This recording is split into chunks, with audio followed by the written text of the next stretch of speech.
Hey there. I'm extremely uncomfortable. Welcome.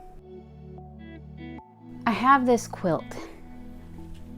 This quilt was made by my great Aunt Anna. I don't know when she made it. I just know that when she passed away in 2003, it came to our house.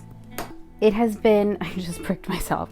It has been very loved to the point where it's falling apart. I stole it from my parents when I moved out for the last time, so I have had it for at least 10 years, if not longer, and I've used it. It has been the throw on my couch. It has been the blanket on my bed. It's been a picnic blanket. It's been every kind of blanket, and I love it, but it's falling apart.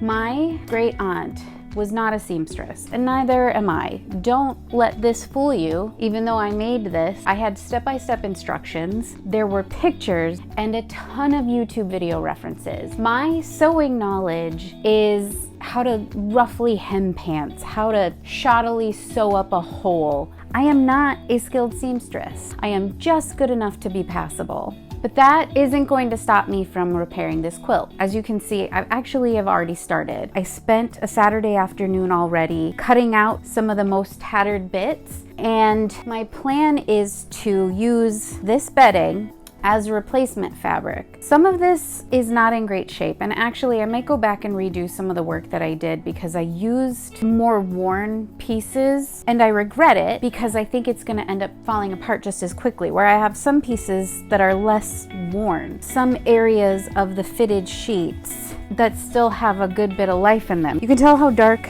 this black is compared to this black. Like, you can see the difference. That's not the back, that's the front. I'm gonna redo a little bit of what I've done, but the process is the same. I'm cutting away all the tattered pieces and I'm going to replace them with new fabric. I don't have an embroidery machine. In fact, I have a really rudimentary sewing machine that I also stole from my mom, but she wasn't using it. And my plan is, once I've replaced all the pieces, to quilt it with my sewing machine.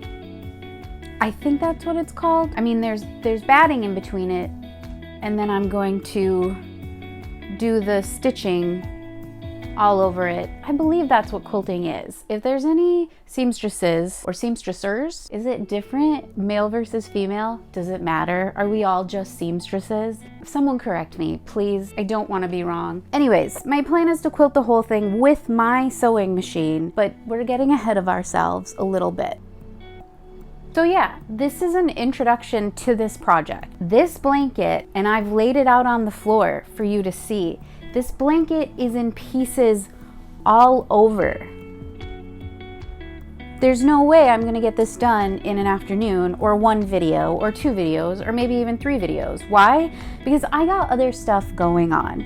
This is like my stress relief project. This is something that I want to work on with no expectations of when it might be finished. This doesn't need to have a deadline. As an artist, my life is deadlines, and I need some open-ended making that can be fluid and flexible. So this is the beginning of a multiple part series. I have no idea how long this is gonna take, and frankly, I'm not really too worried about it. I will continue to update this series as I get further and further into the process of this blanket. I'll let you guys know how it's going. It's probably not going to go great, I can tell you that much. It's probably just going to go okay-ish. I'm not overly confident. I think I can muddle my way through. I tend to struggle with correct tensions, so as a result, either my thread gets loose and jumbled or my thread breaks. It's always a little bit of a push and pull. Like, I managed to make it through this project, but there's definitely some areas where I wish that